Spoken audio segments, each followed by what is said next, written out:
환희, 원하는 것이 선물처럼 주어질 때의 기적.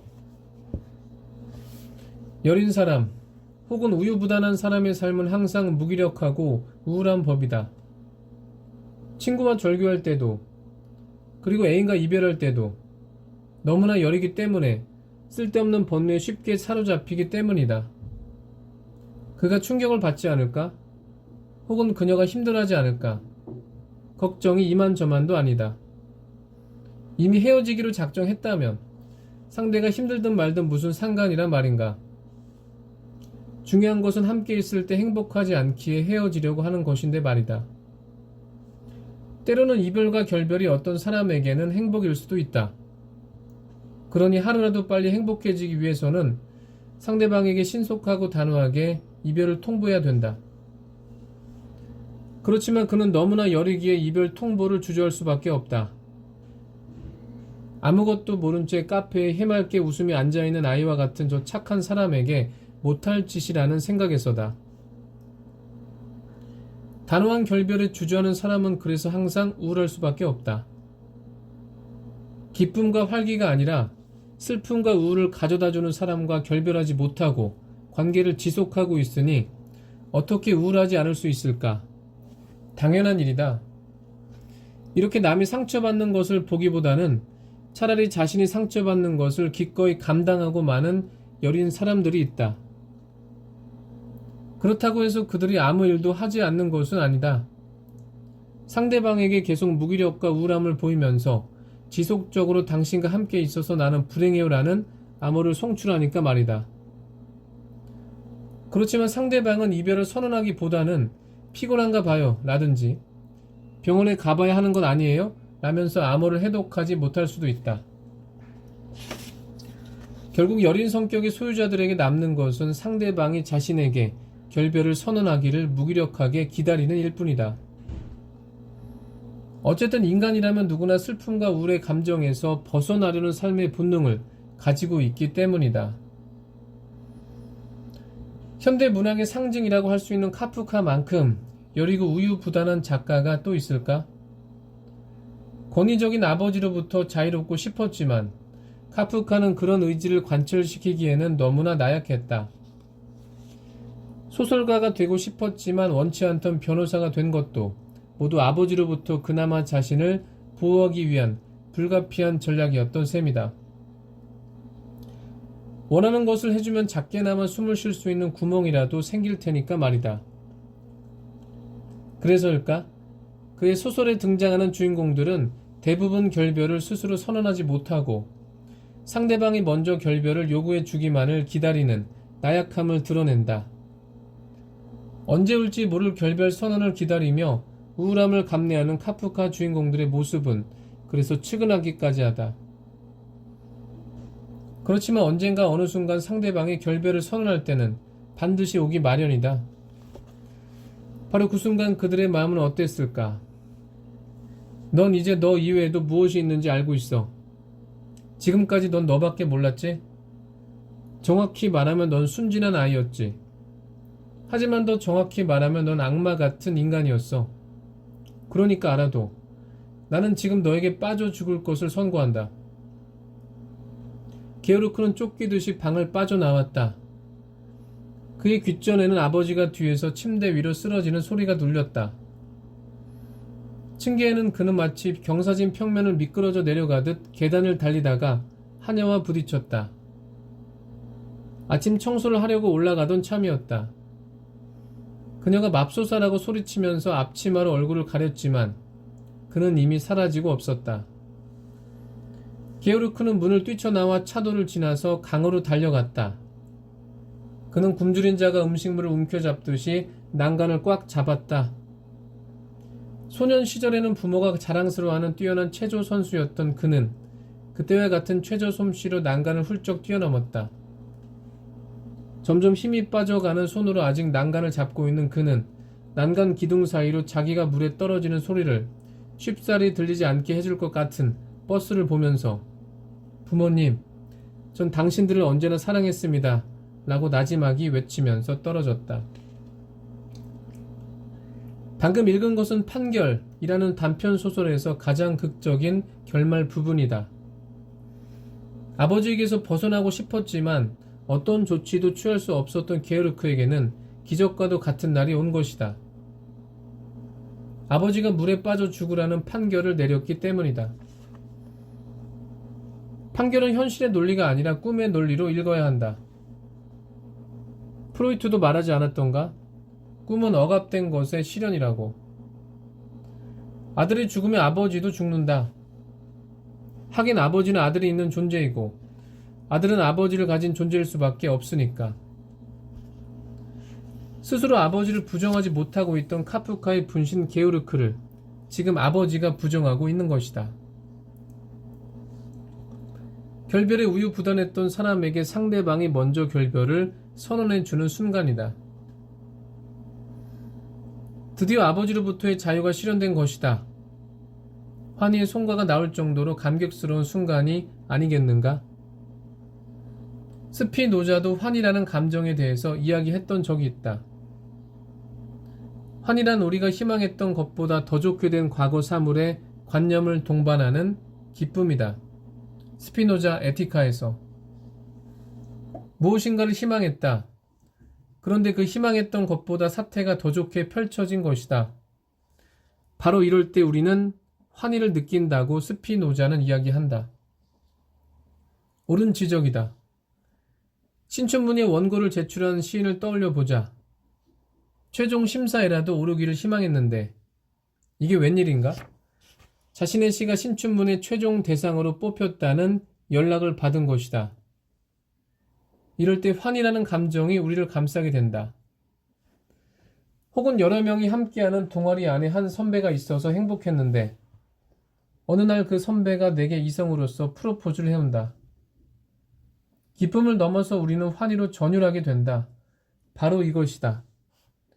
작은 소망이 정말로 실현되어 그것도 내가 기대했던 것 이상으로 내게 주어질 때 바로 이 순간 환희의 감정은 우리를 사로잡게 되는 것이다.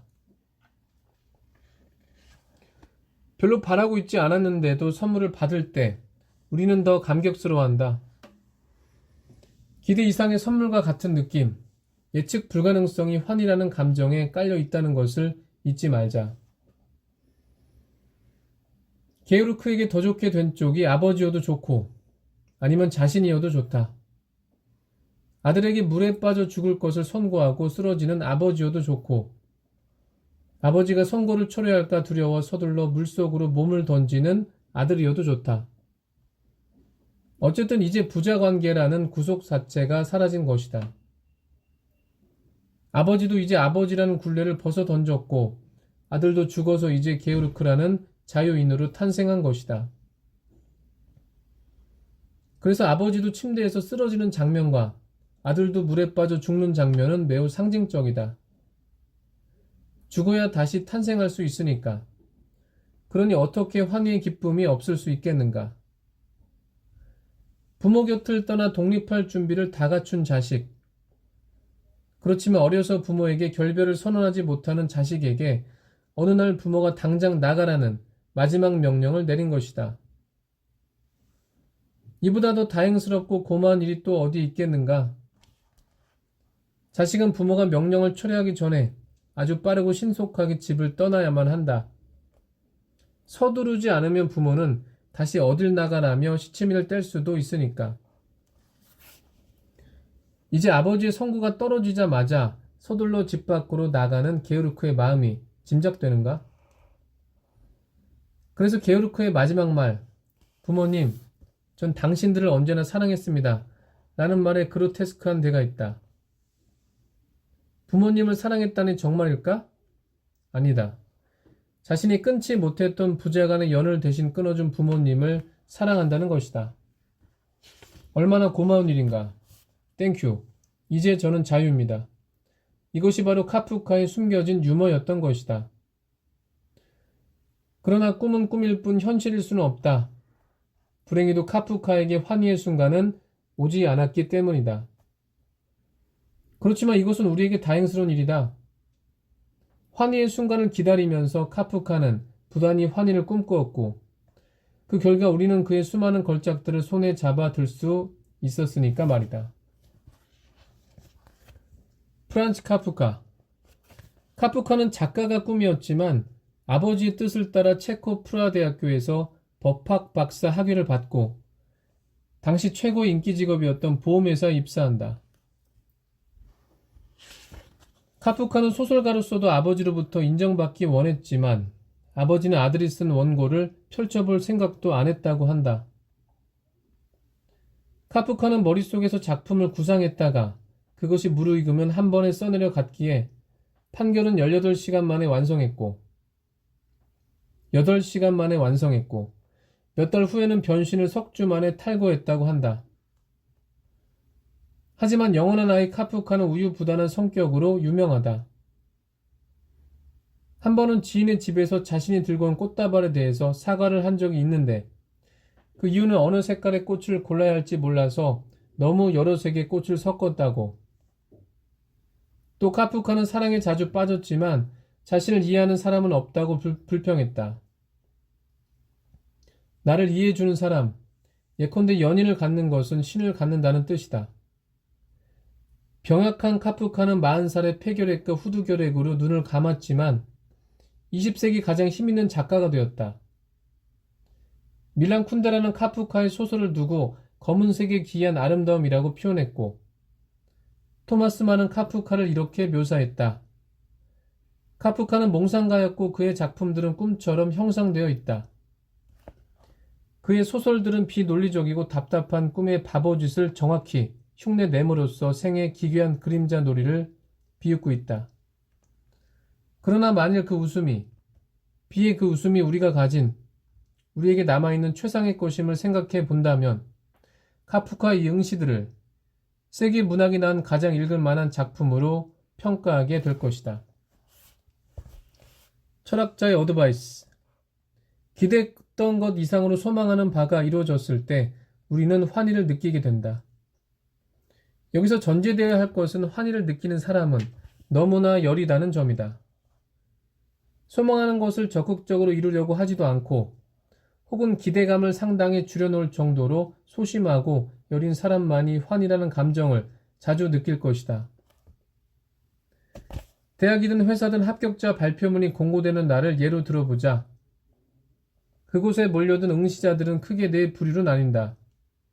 우선 합격자와 불합격자로 나뉘어야 한다. 그렇지만 합격한 경우에도 반응은 두 가지로 나뉜다.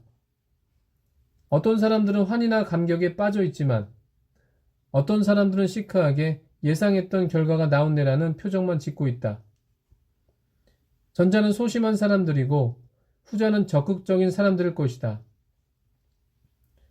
불합격의 경우에도 유사한 패턴이 반복된다.